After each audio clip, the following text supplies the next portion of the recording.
20 KG wait মেশিং। এটার প্রথমে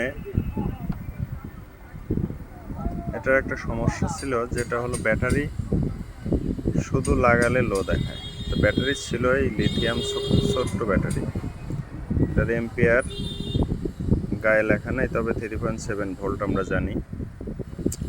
তাই ব্যাটারিতে কোনোভাবেই পালা আমরা অন করতে পারি না। পরবর্তীতে পাওয়ার একটা এই যে ব্যাটারি এখানে মডিফাই করে বসানো হয়েছে। এটা যেহেতু RFL এর মিটার, জায়গা ভিতরে ব্যাটারির জায়গায় যেটা ছিল এটার জায়গা ঠিক ছিল, কিন্তু এখানে বড় ব্যাটারি বসানোর কোনো পরিবেশ ছিল না দেখে আমরা এই যে এখানে লাগিয়ে দিছি। এখন পালাটা দেখা যাচ্ছে ওপেন করলে একদম ঠিকঠাক মতন চলতেছে ইনশাল্লাহ। তো যাদের এই ছোট পালা, ছোট মিটার, যাদের ডিজিটাল, যাদের এই সমস্যায় ভুগতেছেন, তারা এই ব্যাটারিটা আপনারা আগে চেক দিবেন যে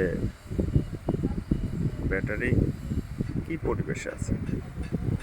এটা চেক দিয়ে দেখবেন, যদি এই ব্যাটারিতে, ছোট ব্যাটারিতে সাপোর্ট না করে, তাহলে এই যে এই ধরনের বড় ব্যাটারিগুলো লাগা দেবেন, এতে খুব ভালো চলবে।